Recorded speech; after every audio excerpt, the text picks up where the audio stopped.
अस्सलाम वालेकुम। Programme बरक्स with Rana Mubashar में आपको खुशामदीद कहते हैं। जैसा कि आप जानते हैं कि इस प्रोग्राम के मुस्तकिल मेज़बान राना मुबशर साहब हैं, लेकिन उनके अदम मौजूदगी में ये ज़िम्मेदारी मुझ नाचीज़ को सौंपी गई है। नाज़रीन कराम, एक जानिब पाकिस्तान तहरीक इंसाफ इस वक्त अपनी एहतजाजी तहरीक प्लान कर रही है, बल्कि जो है इस हवाले से बहुत ज़्यादा बातें जो सामने आ रही हैं कि एहतजाजी जलसे करने के लिए जा रहे हैं और बहुत अग्रेसिव मूड में दिखाई दे रहे हैं, इंक्लूडिंग अली अमीन गंडापुर साहब जो कि बहुत सख्त किस्म के बयानात भी इस वक्त दे रहे हैं। हालांकि इमरान खान की अगर बात की जाए तो वो उनका लबो लहजा हमें कुछ नर्म दिखाई दे रहा है। तो दूसरी जानिब मियां नवाज शरीफ साहब जो कि इस वक्त लंदन के बाद अमेरिका के दौरे पर मौजूद हैं। गुज़िश्ता रोज़ उन्होंने न्यूयॉर्क में मीडिया से गुफ्तगू भी की और उन्होंने केपी में पीटीआई की हुकूमत को आड़े हाथों लिया। बहुत ज़्यादा तनकीद उन्होंने की और उन्होंने 11 साल का हिसाब भी मांगा कि बताया जाए कि 11 साल में केपी में क्या किया है, क्या गवर्नेंस रही है पाकिस्तान तहरीक इंसाफ की। उसके बाद फिर मियां नवाज शरीफ साहब ने एक और भी बात की और वो ये बात अक्सर हमने उन्हें करते हुए देखा है। वो ये कहते हैं कि जी मेरे दिल में बहुत से राज बंद हैं। अब इस तरह की बातें जब मियां साहब कर रहे हैं, हालांकि पाकिस्तान में उनकी हुकूमत है, वफाक में शहबाज शरीफ साहब हैं, प्राइम मिनिस्टर हैं, मरीम नवाज साहिबा इस वक्त पंजाब में वज़ीर आला के तौर पर ख़िदमात सर अंजाम दे रही हैं। तो ये इनकलाबी बातें जब मियां नवाज शरीफ साहब करते हैं तो फिर इससे एक तासुर ये आता है कि शायद मियां साहब की सोच कुछ और थी और हुकूमत इस वक्त किसी और डगर पर चल रही है। क्या वाकई ऐसा है? क्या मियां साहब जो सोच रहे थे, जो पॉलिसीज़ उनके जहन में थी, क्या उस तरह से हुकूमत को नहीं चलाया जा रही? एक बहुत अहम सवाल है जो कि इस वक्त डेफिनेटली पीएमएलएन की लीडरशिप से किया जाना चाहिए। और अगर ऐसा है कि उनकी पॉलिसीज़ जो वो सोच रहे थे उसी तरह से हुकूमत चल रही है, तो फिर ये इनकलाबी बातें करने का क्या मकसद है? इन्हीं मामलात पर बात करने के लिए हमारे साथ मौजूद हैं पीएमएलएन लीडर सलमा भट्ट साहिबा। बहुत शुक्रिया सलमा भट्ट साहिबा आपके वक्त का। सबसे पहले तो ये बताइएगा कि कौन सी ऐसी चीज़ें हैं जो मियां साहब को परेशान कर रही हैं? दिल में वो बातें लिए बैठे हैं। हमेशा वो कहते हैं कि इजहार भी मुश्किल है, इकरार भी मुश्किल है। अपनी जो पार्टी के लोग हैं उनके साथ तो वो शेयर करते होंगे। जी, बिस्मिल्लाहिर्रहमानिर्रहीम। बहुत शुक्रिया आपका। बिल्कुल जी, मियां मोहम्मद नवाज शरीफ साहब की जहाँ तक आपने बात की, तो बिल्कुल वो दुरुस्त बात कर रहे हैं। इसमें कोई मुज़ायका नहीं है या कोई दो राय नहीं है। वो जो जिस बात की तरफ वो जो बात कर रहे हैं, क्या सबको मालूम नहीं है? 3 दफ़ा के वज़ीर-ए-आज़म को आपने किस तरह से इस मुल्क में के जो निज़ाम के जो लूप होल्स हैं, जो गैप्स हैं, उन्होंने किस तरह से 2016-17 में जो सलूक किया, वो इसका जवाब है। आपको पता होना चाहिए क्या हुआ। वो जो जुडिशरी के फैसले थे, वो क्या थे? क्या और उससे क्या इस मुल्क को नुकसान नहीं हुआ? इस चीज़ का ताल्लुक इस बात से हरगिज़ नहीं है कि पार्टी की पॉलिसी क्या है और गवर्नमेंट किस पॉलिसी पे नहीं चल रही। मियां मोहम्मद नवाज शरीफ हमारी पार्टी के सदर हैं और मियां मोहम्मद शहबाज शरीफ साहब जो वजीर आजम हैं और जो मोहतरमा मरीम नवाज शरीफ साहबा जो वजीर आला है, वो बिल्कुल मियां मोहम्मद नवाज शरीफ की मुशावरत से जो है वो अपनी हुकूमतों के बहुत सारे फैसले उनकी मुशावरत से होते हैं। ऐसी बात नहीं है और वो उनसे शेयर भी करते हैं और ये ऐसी कोई चीज़ नहीं है जो आप जिसकी निशानदेही करें। जो मियां साहब बात करें वो बिल्कुल मुख्तलिफ है यकसर। वो इस मुल्क की बात करते हैं।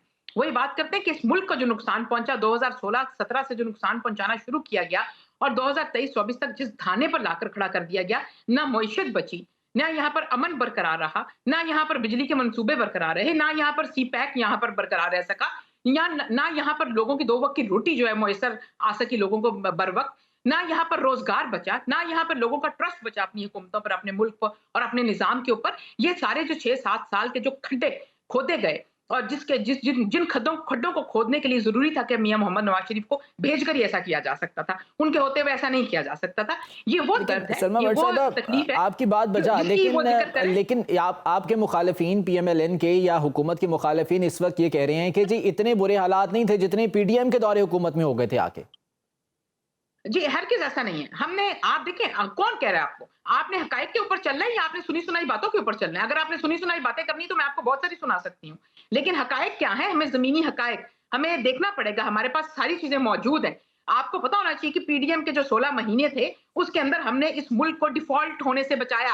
ये हमें कहकर मुल्क दिया गया था कि ये डिफ़ॉल्ट कर जाएगा और आईएमएफ का मंसूबा बंद कर दिया गया था, उसको चलाकर दिखाया। मुल्क को इस काबिल बनाया कि 2024 के इलेक्शन कराए जा सकें। उसके बाद यहाँ पर कोई हुकूमत आ सके और वो हुकूमत को तसलसल कायम कर सके। और आज अब 2024 में आने वाली हुकूमत जो है, आप उसका तसलसल देख लें, 7 महीने हुए हैं। आप आज वफाकी सतह पर देख लें, आज आप इंटरेस्ट रेट देख लें, 25% से 17.5% पे आ चुका है। मजीद अंदिया है कि ये 13% पर जाएगा। और उसके अलावा आप एक स्टॉक लेकिन सलमा मार्केट भट्ट को साहिबा, आप देखें, आईएमएफ तो 100 कुछ और एक कह मिनट रहे हैं इस एक वक्त। मिनट एक मिनट अब बात करने दें, अब मुझे बात करने दें। 100 इंडेक्स की जो हमारी स्टॉक एक्सचेंज मार्केट है वो 90,000 से ऊपर जा चुकी है। इससे पता चलता है कि जो हमारा इन्वेस्टर है उसका इत्तेमाद कैसे बहाल हो रहा है। हमने जो सऊदी अरब से इन्वेस्टमेंट, मैं अगेन आई रिपीट, इन्वेस्टमेंट होने जा रही थी 2.2 अरब डॉलर की, जो अब 2.8 अरब डॉलर पे पहुंच गई है। वजीर आजम की कोशिश और काविशों का नतीजा है ये। अभी जो कतर के साथ हमारी जो मुलाकात हुई वजीर आजम की, और जो मुआहदे तय पाए, और जो हम रूस के साथ, सेंट्रल एशिया के साथ, चाइना के साथ, यूएई के साथ, क्या ये और जो सलमा बट साहब आपकी बातें बजा हैं, ठीक है, लेकिन इस वक्त आईएमएफ कुछ और कह रहे हैं। वो कह रहे हैं कि जी आपकी टैक्स कलेक्शन पूरी नहीं हो रही है, मिनी बजट लाने का मुतालबा किया जा रहा है, जो मौशी अहदाफ मुकर्रर किए गए थे वो हासिल नहीं हो पा रहे हैं। तो फिर इन इस्लाहात का क्या मकसद है जिसके दावे किए गए थे? आप में नहीं, मेरी बात सुने आप। ये जो आप बात कर रहे हैं कि मिनी बजट आने जा रहा है, ऐसा कोई मिनी बजट अभी ना सामने आया है, ना इसके ऊपर कोई बातचीत हुई है। और दूसरी बात ये है कि कौन से अहदाफ पूरे नहीं हो रहे हैं। आप महंगाई की शरह देख लें, 35% से आज सिंगल डिजिट में आ गई हुई है। 6 समथिंग पे हमारी 4 साल के बाद हमारी कम तरीन सतह पर हमारी महंगाई आई है, जो सबसे बड़े हमारे क्लियरिंग इश्यूज थे। और महंगाई और बिजली के बिल और पेट्रोल की कीमतें आप देख लें, बस रीच जिस तरह से नीचे जा रही है, बिजली के ऊपर जिस तरह से हम मंसूबे लेकर आ रहे हैं, सोलराइजेशन के ऊपर इसको लेकर जा रहे हैं। जाहिर बात है कुछ चीजें हम ओवरनाइट नहीं करते, सब कुछ there is no magic bond के ओवरनाइट कर दें, लेकिन डायरेक्शन होती है, अमल होता है, काम होता है। आप पंजाब के हवाले से देख लें, पंजाब में आज क्या हो रहा है। आज आप देख लें कि यहाँ पर हर रोज एक तरक्याते मंसूबे का आगाज होता है। आज स्मॉग सबसे बड़ा हमारा मसला है। आप देख लें स्मॉग पे पंजाब हुकूमत की आप कारकर्दगी देख लें, उनकी काविश देख लें, उनकी प्लानिंग देख लें, short term, medium term, long term. हम ये तो नहीं कह सकते कि आज एक दिन में स्मॉग सरी खत्म कर दें और हमारा जो हमसाया मुल्क जो इंडियन पंजाब, जो कि हमारे मुल्क में स्मॉग होने की बहुत बड़ा एक सोर्स है, फैक्टर है, बहुत बड़ा कंट्रीब्यूटिंग फैक्टर के सोर्स है वहां पर। और उसके साथ जो हम स्मॉग डिप्लोमेसी में अंदर गए, पहली दफा ये बात मंजर आम टेबल पर लाई गई। और हम जो तदाबीर कर रहे हैं, जिसके अंदर हम ग्रीन लाहौर की बात करते हैं, ग्रीन पंजाब की बात करते हैं, हम इलेक्ट्रिक जो हमारी जो ट्रांसपोर्ट स्मॉग की आपने बात की सलमा बट साहिबा, जहां की आप बात कर रही हैं कि इंडिया से ये हवाएं आ रही हैं, वहां से आलूदगी आ रही है, वहां पर तो 300-250 के आसपास है। हमारे आज सुबह यहाँ पर 1000 से ऊपर जा रहा था। जी, यही देखें, ये मिसपरसेप्शन होती है जो क्रिएट की जाती है। जब एक दिन के अंदर हमारे यहाँ पे इंडेक्स 1000 के ऊपर जाता है, तो उसी दिन कल 106 पर भी था। दिन के मुख्तलिफ औकात में 500 पर भी आया, 450 पर भी आया, 106 पर भी कल आया। होता क्या है कि जब जो विंड, जो हवा को तो हम नहीं रोक सकते ना, हवा का रुख हम हमारे बस में नहीं है। जो ही हवा का रुख चेंज होता है हमारा इंडेक्स भी गिरता है। अब अगर कोई वहां से इंडिया से उस टाइम की ले ले रीडिंग ले ले जब 350 पे, और पाकिस्तान की तब ले, चलें, ये हवाएं तो डेफिनेटली नहीं रोकी जा सकती। बिल्कुल, जो इकदाम उठाए जा रहे हैं, ठीक है। मैं जरा पॉलिटिकल इश्यूज पर आना चाह रहा हूँ। ये हवाएं तो आप नहीं रोक सकते, लेकिन इस वक्त जो सियासत में हवाएं चल रही हैं, बहुत सी डील की खबरें भी आ रही हैं, बाज़गश चल रही है, कयासराइयाँ भी हो रही हैं, शायद अफवाहें भी इसमें होंगी। प्रेशर में है इस वक्त पीएमएल गवर्नमेंट? जी, पीएमएलएन के ऊपर सिर्फ एक प्रेशर है, और वो है अपनी अवाम को रिलीफ देने का प्रेशर, और वो है अपनी कारकर्दगी, अपनी परफॉर्मेंस से पाकिस्तान को दोबारा खुशहाली और तरक्की की डगर पे डालने का प्रेशर। हमारे कंधों पे जो सबसे बड़ा बोझ था, वो हमें रुका हुआ पाकिस्तान, मुआशरत में की तनज़्ज़ुली में गिरा हुआ पाकिस्तान मिला था, हमने उसको वापस लेकर आना है। हम उसके लिए हर मुमकिन जो है इकदाम उठा रहे हैं, चाहे सूबा पंजाब हो, चाहे वफाक हो। उसके अलावा आप कंपैरिजन करके दिखा दें 7-8 महीनों में, जिनकी अब आप मिसाल दे रहे हैं कि जो धमकियां दे रहे हैं और डील की बात करें केपी में क्या मंसूबे शुरू में 8 महीने में कि आप वफाक के ऊपर चढ़ाई कर दो। केपी में क्या मंसूबा है कि जिन लोगों ने वफाक में आप चढ़ाई करने के लिए जिन सरकारी एहलकारों को आप लेकर आए, आपने उनको सिविल कपड़ों में उनसे काम करवाया और उनको आपने पुलिस का असला देके, पुलिस के गैजेट देके हमला करवाया। जब वो वापस गए तो आपने उनको बोनस दिए, आपने उनको प्रमोशन दिए। ये आपकी तरक्याती सोच है। पूरा केपी आज बदमनी में डूबा हुआ है। आज केपी में कोई मुझे कुछ सेहत के पीटीआई के साथ कोई बातचीत चल रही है अभी, ये बताइएगा। आप हाँ, पीटीआई के साथ कोई बातचीत चल रही है? नहीं, पीटीआई के साथ क्या बात करें, पीटीआई के साथ क्या बात करें। बात उसके साथ होती है, भाई हम तो काम करने वाले लोग हैं, हम तो इस मुल्क को अमली जामा पहनाने वाले लोग हैं। चाहे आप वो ज़राअत का शोबा देख लें, चाहे आप मईशत उठाकर देख लें, चाहे आप पंजाब के मनसूबे उठाकर देख लें, जिस तरह से ग्रीन ट्रैक्टर लेकर आए जा रहे हैं, ग्रीन पंजाब लेकर आया जा रहा है। हम पंजाब की तरफ जा रहे हैं। अगर इसके अंदर कोई कंट्रीब्यूशन कर सकता है, क्या वो कर सकते हैं? उनका तो देखिए एजेंडा क्या है। उनका एजेंडा है इंतशार, उनका एजेंडा है दहशतगर्दी, उनका एजेंडा है फसाद। उसके अंदर क्या कंट्रीब्यूशन करें इस मुल्क के लिए? क्या उनके साथ बातचीत करें? क्या हम उनके साथ तो कोई वही बात कर सकता है जिसका एजेंडा ये हो। उनके साथ, उनको अगर किसी पॉलिटिकल पार्टी के साथ बात करनी, पहले वो अपने आप को सियासी सोच दें, पहले अपने आप को वो मुस्बत रवैये के अंदर लेकर आए, पहले वो लेकिन अपने सलमा आप भट्ट को साहिबा, इस तरह से जो तमीरी और सियासी कॉन्फ्रंट्रेशन बनाए। अगर रहेगी तो मामला तो मजीद खराब होंगे ना। वो भी एग्रेसिव मोड में हैं, आप भी उसी तरह से अगर ईंट का जवाब पत्थर से देंगे तो मामला तो खराबी की तरफ जाएंगे फिर। हम ईंट का जवाब पत्थर से नहीं दे रहे, हम ये कह रहे हैं कि इस मुल्क की तरक्की और खुशहाली के सफर में आओ मिलकर चलें। हम तो वफाक में कोलिजन गवर्नमेंट चला रहे हैं। हर उस सियासी सोच रखने वाली, जमहूरी सोच रखने वाली सियासी पार्टी जो है वो हमारे साथ हिस्सेदार है। हम हर तरह का ताउन करते हैं। हम एक ऐसी सियासी जमात है अल्हम्दुलिल्लाह पाकिस्तान की, जिसने ऑपोजिशन में रह के भी कंस्ट्रक्टिव पॉलिटिक्स की, जिसने कभी दंगा फसाद और पाकिस्तान को पीछे गिराने की बात नहीं की, जिसने कभी किसी ऐसी सोच और ऐसे मुआहदे का जिक्र नहीं किया जो इंतशार की तरफ जाए, जिसने हमेशा कहा तामीर की तरफ आए, पाकिस्तान की तरफ आए, पाकिस्तान में रोजगार लाने की तरफ आए। बहुत से तहफ़्फ़ुज़ात सलमा साहिबा मौलाना फजलुर रहमान के भी हैं, उन्होंने भी बहुत से खदशात का इजहार किया है, वो भी क्या फिर आप उन्हें इंतशारी करार देंगी? नहीं, मौलाना देखिए, मौलाना फजलुर रहमान जो है जब वो आकर बात करते हैं, टेबल पर बैठकर बात करते हैं, उन्होंने अपने जो तहफ़्फ़ुज़ात का इज़हार करते रहे, तो उनके तहफ़्फ़ुज़ात कहाँ नहीं सुने गए? कब एड्रेस नहीं हुए? कब उनसे बातचीत का के अदवार जो है वो नहीं किए गए? आज भी हम पॉलिटिकल पार्टी उनसे बातचीत कर रहे हैं तो फिर इनसे भी कर लें, यहाँ पर भी मामला बेहतर हो जाएंगे। और और बातचीत के अंदर हमेशा गुंजाइश होती है, कोई आपके साथ इख्तलाफ भी कर सकता है। आप सियासी गुफ्तगू में, सियासी बातचीत में, सियासी अप्रोच का मकसद ये होता है कि आप जो मुख्तलिफ आरा होती हैं उनको साथ लेकर किसी कंसेंसस बिल्ड करके को पॉलिटिकल और आप अपने मुल्क को आगे ले जाने की बात करते हैं। लेकिन अगर आके किसी का एजेंडा एक एजेंडा ये है कि मुल्क को आगे कैसे लेकर जाना है, मईशत को बहाल कैसे करना है, एक एजेंडा ये है कि मुझे जेल से निकाल कर मुझे वज़ारत उज़्मा की कुर्सी पर बिठा दो। ये क्या एजेंडा है? ये एजेंडा है? ये इस मुल्क का एजेंडा है? ये सियासत का एजेंडा है? ये मईशत का एजेंडा है? ये कौन सा एजेंडा, किस एजेंडे पे बात करना सलमा चाहते हैं? साहिबा, हमेशा जो हुकूमतें होती हैं वो किसी हद तक फ्लेक्सिबिलिटी का मुजाहरा करती हैं ताकि मामलात बिल्कुल डेड एंड पे ना चले जाएं। अगर हुकूमत ही इतना अग्रेसिव मोड में रहेगी तो फिर मैं वही कहूँगा कि मामला तो ख़राब हो जाएंगे मज़ीद। आप मुझे बताएं क्या क्या ऑफर कर रहे हैं, वो क्या बात करना चाहते हैं? देखें वो एहतजाज की बात वो एहतजाज की बात कर रहे हैं। वो ये कह रहे हैं कि जी हमारे इलेक्शंस पर जो है वो हमें एतराज़ात हैं, तो उन्हें पास साथ बिठाएं, टेबल पे बात करें उनसे। भाई मेरी बात सुने, एहतजाज किसके खिलाफ करना चाहते हैं कि आज पाकिस्तान के अंदर सऊदी अरब की इन्वेस्टमेंट क्यों आ रही है? एहतजाज इसके खिलाफ करना चाहते हैं कि स्टॉक एक्सचेंज 90,000 से ऊपर क्यों चला गया?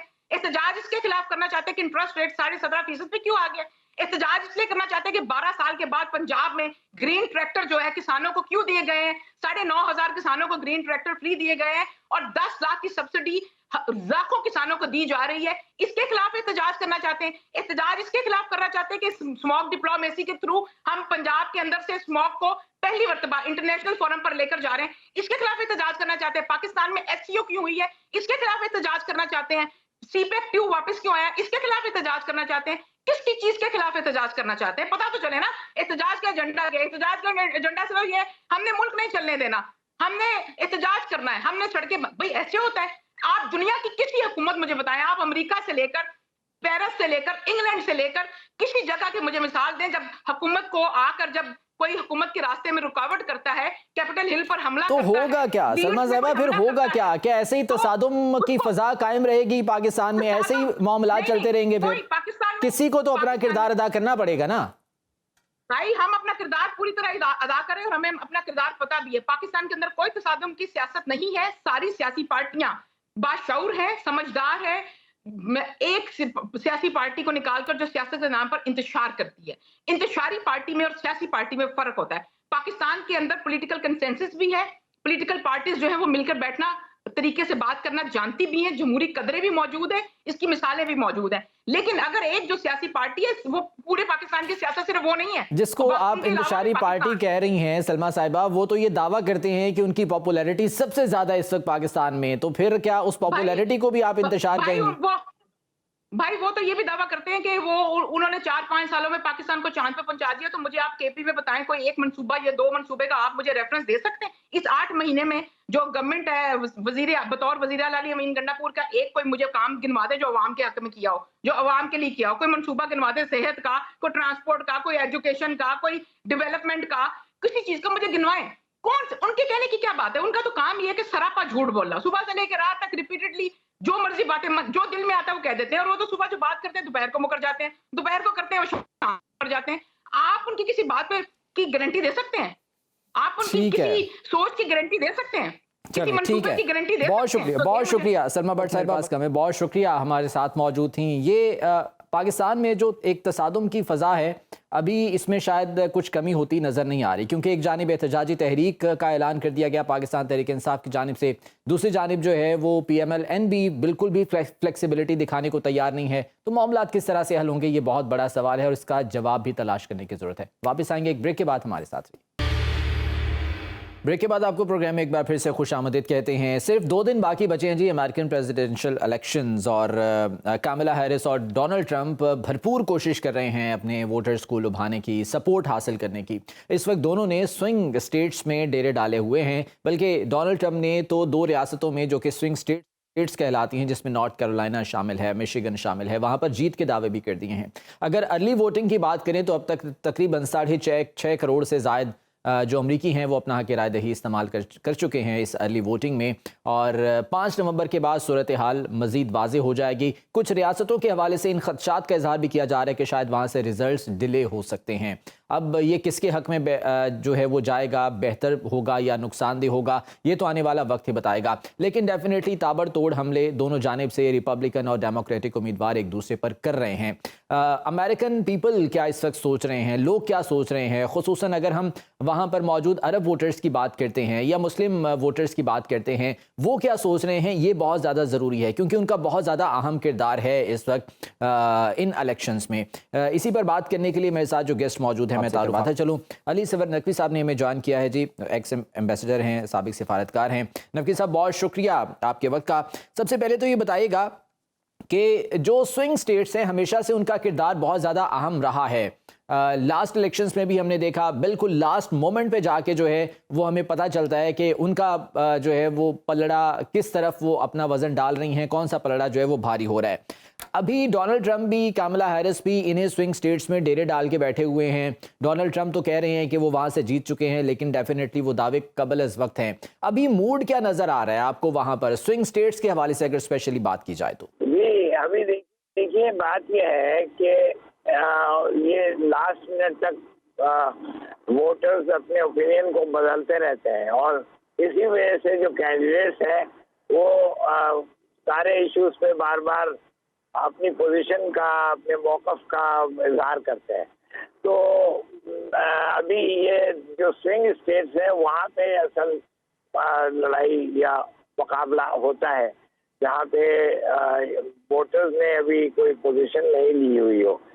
पेंसिल्वेनिया में ये है कि ट्रेडिशनली, यानी रवायती तौर पे डेमोक्रेटिक पार्टी का पल्ला भारी होता है, लेकिन चूंकि वहाँ पे अब अनएम्प्लॉयमेंट, रोजगारी कम हो गई है और बहुत सी इंडस्ट्रीज बंद हो गई हैं, उसमें जो लेबर फोर्स है वो डेमोक्रेट्स को सपोर्ट करती थी, लेकिन ये लेबर फोर्स अब उतना जोर नहीं रखती जितना पहले रखती थी। तो उस वजह से रिपब्लिकन का चांस भी बेहतर हो गया है। तो मुकाबला दोनों का यूं है कि रवायती तौर पे डेमोक्रेटिक पार्टी का जीतने का ज़्यादा चांस होता था, लेकिन इस वक्त दोनों बराबर जा रहे हैं। इस तरह मिशिगन में भी यही सूरत है। मिशिगन में अरब अमेरिकन वोटर्स बहुत हैं, यानी अरब ममालिक से जो अमेरिकन शहरी जो वहाँ से आए हुए हैं, जी जी, वो उनकी बड़ी अक्सरियत है। तो वो उनका जो है सबसे अहम इशू उनके लिए है कि किस कैंडिडेट का इजराइल के मुतालिक किस हद तक हमायत है। तो उसमें ट्रंप की हमायत तो है, लेकिन ट्रंप को वो लोग वोट देना नहीं चाहते हैं। नकवी साहब, अभी अरब वोटर्स की, मुस्लिम वोटर्स की आपने बात की है। अगर हम मिडिल ईस्ट सिचुएशन की बात करते हैं, जो बाइडन की पॉलिसीज एडमिनिस्ट्रेशन की हमारे सामने थी, ऑब्वियसली कुछ ज़्यादा चेंज नहीं होगा अगर कामिला हैरिस आ जाती हैं, लेकिन अगर डोनाल्ड ट्रंप आते हैं तो फिर ऑब्वियसली हम उस पर चेंज एक्सपेक्ट कर रहे हैं। तो जो मुस्लिम वोटर्स हैं, कितना अहम उनका रोल इस वक्त हो सकता है, और क्या डोनाल्ड ट्रंप के आने से कोई चेंज हम देख रहे हैं इसमें? देखिए, ये हो सकता है कि ट्रम्प के आने से चेंज आए उनकी पॉलिसी में, लेकिन ज्यादा इम्कान इस बात का है कि ट्रम्प भी इजराइल की उसी तरह हिमायत करेगा जैसे कि बाइडेन ने किया है या कमला हैरिस करेगी। तो अरब वोटर्स, मैंने तो एक जगह देखा है, बट ये भी तज्जिया है कि वो वोट ना दें। तो वो एक बड़ा ग्रुप है, अगर बिल्कुल वोट ना दे तो किसी के फायदे में नहीं होगा। तो वो एक फैक्टर है कि ये दोनों कैंडिडेट कोशिश कर रहे हैं कि अरब वोटर्स जो हैं उनका साथ दें और उनकी तरफ आ जाए। नकवी साहब, साल 2020 के प्रेसिडेंशियल इलेक्शंस की अगर हम बात करें तो बहुत ज़्यादा टर्नआउट वहाँ पर हुआ था, रिकॉर्ड किया गया था, 66.6% वहाँ पर रहा था। अब की बार अगर हम देखें तो शायद इतना तो नहीं होगा। जिस तरह से मुस्लिम वोटर्स की हमने बात की या अरब वोटर्स की बात की, अगर वो अपना हक़ राय-दही यूज़ नहीं करते, वोट नहीं अगर वो कास्ट करते हैं, तो डेफिनेटली फ़ायदा तो नहीं होगा, लेकिन टर्नआउट पे बहरहाल जो है वो बहुत ज़्यादा असर पड़ेगा। इस बारे में आपकी क्या प्रेडिक्शन है? देखिए सर, ये आपने बहुत अहम नुकता उठाया है कि टर्नआउट क्या होगा। टर्नआउट जो है वो बहुत अहम होगा कि किस तरफ ज़्यादा वोटर्स होते हैं, और अगर टर्नआउट कम हुआ तो मैं समझता हूँ कि रिपब्लिकन्स को फ़ायदा होगा, क्योंकि रिपब्लिकन ज़्यादा कमिटेड पार्टी है और डेमोक्रेटिक पार्टी में मुख्तलिफ चीज़ें होती नहीं है, जैसे कि बाइडेन पहले लड़ा, पहले खुद खड़ा हुआ, फिर वो हट गया, फिर कमला हैरिस बाद में आई है। तो वो चेंजेस जो कैंडिडेट्स में हुआ है उनके सतह पे होता रहा है, वो डेमोक्रेटिक पार्टी को के फायदे में नहीं जाएगा। नकवी साहब, एक चीज़ जो हमने देखी डोनाल्ड ट्रंप की मुहिम के दौरान वो ये थी कि चाइना के खिलाफ अमरीकी शहरियों की हिमायत वो उन्होंने हासिल करने की कोशिश की। ये चाइना मुखालिफ जो नैरेटिव डोनाल्ड ट्रंप का है, ये कोई फ़ायदा दे सकता है उनको? ये नैरेटिव है ना, ये इसका कोई इतना है, उसकी कोई अहमियत नहीं है, लेकिन अहमियत इस बात की है कि जो अमेरिकन वोटर है उसको तासुर ये है कि चीन से सामान बहुत आ रहा है अमेरिका में, जिसके वजह से अमेरिका की अपनी सनत जरा कम हो गई है और सनत की जो मार्केट है वो कम हो गई है। तो इसलिए वो लोग चाइना को पसंद नहीं कर रहे, और वो चाइना को जो कैंडिडेट ज़्यादा सख्ती से उससे डील करेगा वो उसको प्रेफर करेंगे। अब चाइना के बारे में ट्रंप का मौक़िफ़ बड़ा सख्त है और कमला हैरिस का मौक़िफ़ वही है जो कि अभी है। तो पब्लिक जो है वो मेरा ख्याल है कि ट्रंप को प्रेफर करेगी। ठीक। नकवी साहब, अगर हम अपने रीजन की बात करते हैं, साउथ एशिया की बात करते हैं, पाकिस्तान, इंडिया, अफ़गानिस्तान हो गए, रशिया हो गया, इस पर क्या असर पड़ सकता है अमेरिकन इलेक्शंस के बाद अगर एडमिनिस्ट्रेशन चेंज होती है तो? अगर एडमिनिस्ट्रेशन कमला हैरिस की आती है तो कोई ख़ास तब्दीली साउथ एशिया पॉलिसी में नहीं होगी, लेकिन ट्रंप के आने से हो सकता है कि कुछ कोई नया रुझान हो, लेकिन मैं नहीं समझता कि कोई ख़ास तब्दीली आएगी, क्योंकि ट्रंप भी भारत की अहमियत को बहुत उस पर जोर डालता है, और वो इंडिया को अभी भी वो लोग उसी तरह देखेंगे जिस तरह के डेमोक्रेट्स देख रहे थे। तो मैं नहीं समझता हूँ कि साउथ एशिया में कोई खास चेंज आएगा। डोनाल्ड ट्रंप जब लास्ट टाइम सदर थे अमेरिका के, तो उस वक्त के प्राइम मिनिस्टर पाकिस्तान इमरान खान ने वहाँ पर दौरा किया था, मुलाकात भी की थी, तो बहुत ज़्यादा जो है वो उससे एक्सपेक्टेशंस भी लगा ली गई थी। वो तो पूरी कितनी पूरी हुई कितनी नहीं हुई ये तो एक अलग बहस है, लेकिन आप समझते हैं कि पाकिस्तान की सियासी सूरत हाल पर कोई इसका फ़र्क असर पड़ सकता है, कोई इफेक्ट कर सकती है ये? समझता हूँ कि बराह रास्त वो कोई एक्शन ऐसा नहीं लेंगे, बावजूद इसके कि उनके ऊपर बहुत जोर है और कि वो इमरान खान के पार्टी को सपोर्ट करें और इमरान खान को जेल से निकालने की कोशिश करें। लेकिन अगर डायरेक्टली वो इन्वॉल्व होते हैं तो वो उनके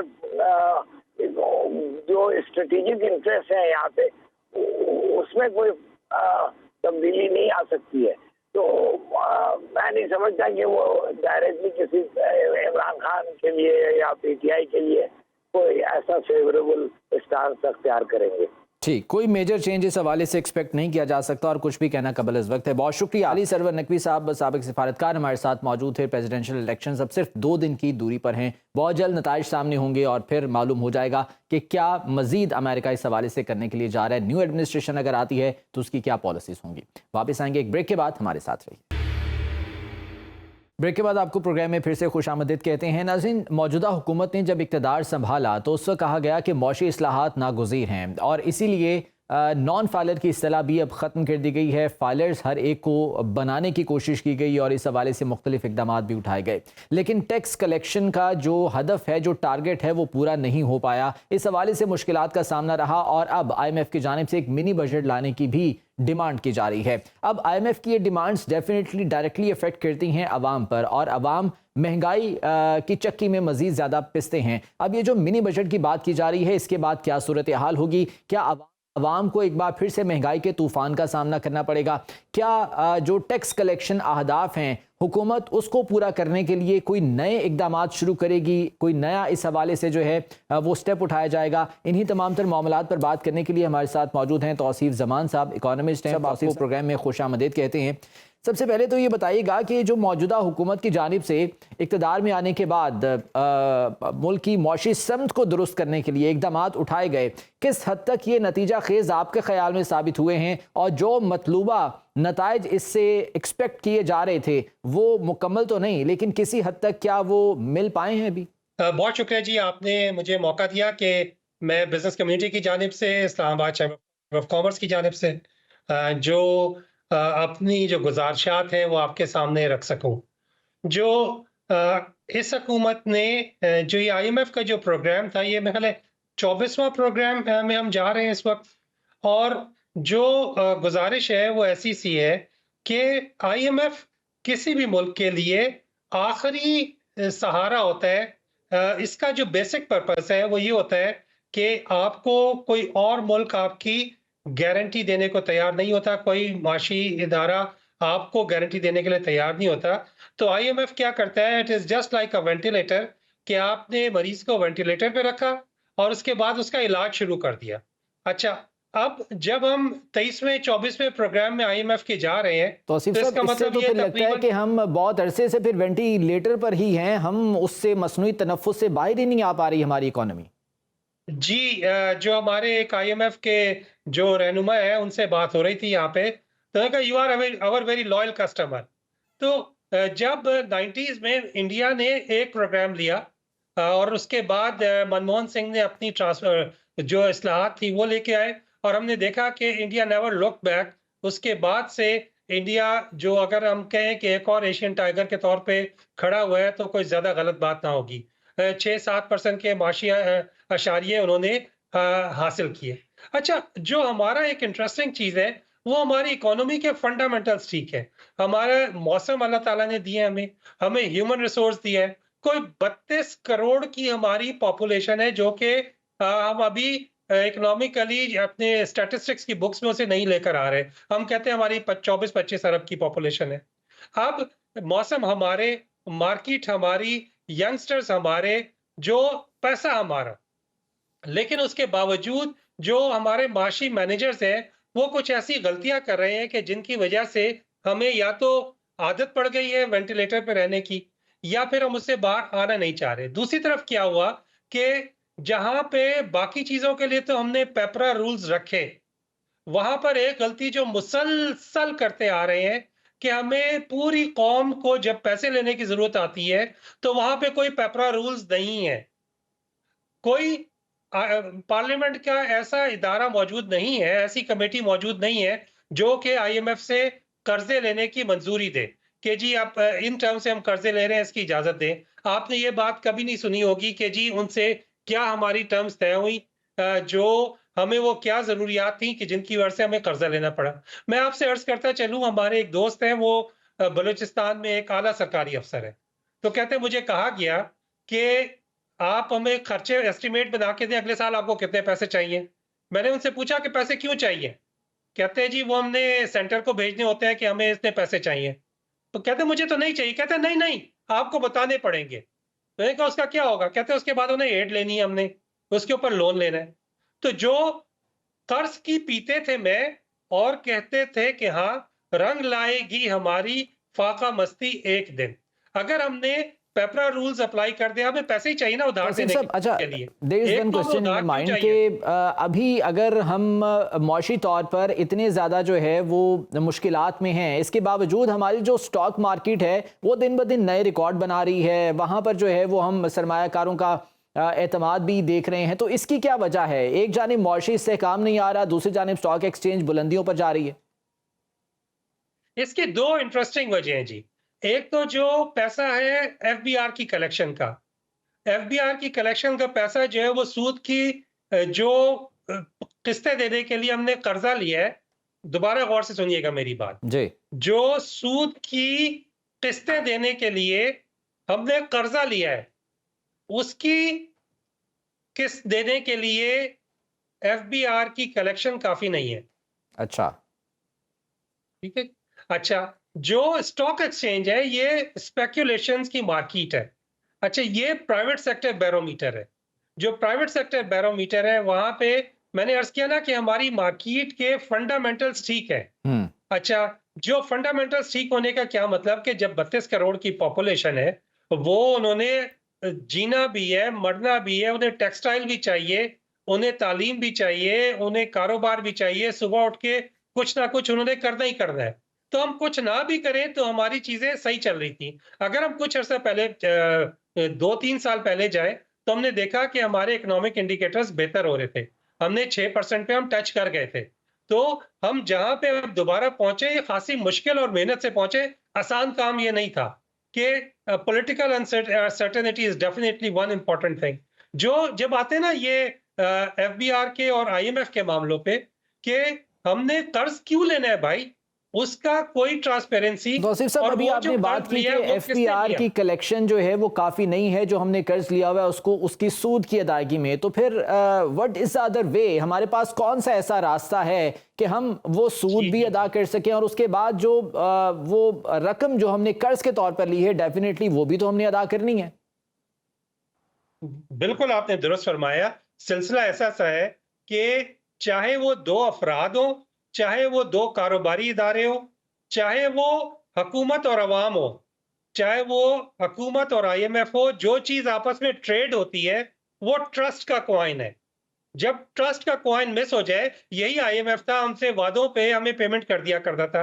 अब उसने क्या किया हुआ है कि पहले आप जो ये इस्लाहात नाफिज करें, उसके बाद हम अगली किस्त जारी करेंगे, क्योंकि जो हम कहते थे वो हम करते नहीं थे। मेरा अगर आप सच्चे दिल से पूछे और मैं बहुत ही ये बात निहायत दिल से कह रहा हूं कि अगर हम चाहते हैं कि हम माली इस्लाहात में वाकई आना चाहते हैं, तो एफबीआर को जिस तरह आपने देखा ना टोल प्लाजे पे हम पैसे देते हैं, वो हुकूमत नहीं बैठी होती, वो कॉन्ट्रैक्टर बैठा होता है, उसे हम पैसे दे देते हैं, वो कलेक्शन बिल्कुल ठीक हो रही होती है। तो एफबीआर को उठा के आउटसोर्स कर दें और जितने चेंबर्स हैं उनकी ये जिम्मेदारी लगा दें कि हमने ये कलेक्शन है हमारी जो हमें तकसीम करके हमें चाहिए। हम ये काम बखुशूसलूबी करने को तैयार हैं। जब एक बड़ी पिलफरेज जो है वो एफबीआर के अपने हुकाम जो है उसमें शामिल हो, तो वो चीज खासी जो ट्रस्ट डेफिसिट है, जब बिजनेस कम्युनिटी यानी एफबीआर कि से आप ये मिलती कह है रहे हैं कि तो उन्हें लगता है एफबीआर कि के ये चोर अंदर बैठे हैं। ऐसी ब्लैक शीप्स मौजूद हैं कि जो इस सिस्टम को शायद खुद से वो खराब कर रहे हैं, अगर इसको आउटसोर्स कर दिया जाए तो मामलात किसी हद तक बेहतर हो जाएंगे। बहुत ज्यादा बेहतर हो जाएंगे ना। किसी भी देखें, अगर कोई शख्स पैसे बना रहा है तो उसे पैसे देते हुए कोई इशू नहीं है, लेकिन जब वो पैसे नहीं बना रहा, ठीक है, अब जब इंपोर्ट इम्पैक्ट है वो 106% है काफी सारी चीजों पे, ठीक है जी। अच्छा, उसके बाद आईएमएफ ने कहा जी आप इकोनॉमिक जोन्स ना लगाएं। क्यों ना लगाएं भाई, वो इंडस्ट्री लगेगी तो आगे चलेंगे। आपने देखे छोटी सी चीज है, एफबीआर कहते हैं कि हमें इस साल सूद की कर्ज देने के लिए इतने पैसे चाहिए। हम कहते हैं कि आपने ऑटोमोबाइल सेक्टर पे हैवी ड्यूटीज लगाई हुई हैं जिसकी वजह से हर पाकिस्तानी गाड़ी नहीं खरीद सकता। अगर हम उस टैक्स की शरह को कम कर दें तो हमें बेशुमार लोग ऐसे मिल जाएंगे कि जो खारी गाड़ी खरीदने की इस्तात रखने की पोजीशन में आ जाए, जिससे कि जब छोटी ड्यूटीज के साथ हमें केक का साइज जब हम बड़ा करेंगे, everybody would be a winner. तो हम किस चक्कर में पड़े हुए हैं एफबीआर की शक्ल में कि नहीं हमने ज्यादा टैक्सेस लगाने। तो सिर्फ जब हम सब ज्यादा बहुत टैक्सेस पेचीदा लगाते हैं तो वो नहीं टर्म्स दे जो पाते। हैं वो अब आवाम को, मुझ जैसे आम इंसान को शायद समझ भी नहीं आती हैं, और ये जब फिगर्स में हम जाते हैं तो फिर तो और ज़्यादा कॉम्प्लिकेटेड हो जाती हैं चीज़ें। अभी आप क्या समझते हैं, एक होती है लॉन्ग टर्म प्लानिंग, एक होती है शॉर्ट टर्म प्लानिंग। आवाम को यहाँ पर रिलीफ की ज़रूरत है, इन शॉर्ट टर्म प्लानिंग हम क्या कर सकते हैं आवाम को रिलीफ देने के लिए? Number 1 agriculture, number 2 IT, number 3 industry, number 4 real estate sector. जो आवाम को काम करने दें, उनको अपना ट्रस्ट दें। जो रिवाज किया है कि जो शख्स टैक्स देता है, बड़ा इंटरेस्टिंग सा वाकया है, गुजरावाला में किसी को अवार्ड मिला best tax payer of the year का। जैसे ही अवार्ड मिला उसे, उसके बाद एफबीआर की टीम दोबारा उनके पास पहुंच गई। उन्होंने कहा क्यों आए हो? कहते हैं जी आपने तो टैक्स देना ही है, ऐसा है कि हमारे टारगेट रीच हो जाएंगे, आप अगले साल का टैक्स भी अभी दे दें। बहुत शुक्रिया, आपके वक्त साथ मौजूद थे। पाकिस्तान की इकोनॉमी के हवाले से डेफिनेटली अभी बहुत सी मुश्किलात का सामना है। हुकूमत जो इकदाम उठा रही है वो किस हद तक कारगर साबित हो रहे हैं ये हमारे सामने भी आ रहा है, लेकिन IMF की डिमांड्स भी इसके साथ साथ मौजूद हैं। अब इन IMF की डिमांड्स के नतीजे में आवाम को क्या भुगतना पड़ सकता है, मजीद कितनी महंगाई का सामना करना पड़ सकता है, ये तो आने वाला वक्त ही बताएगा। आज के प्रोग्राम से मुझे इजाज़त दीजिए, अल्लाह ने के बाद।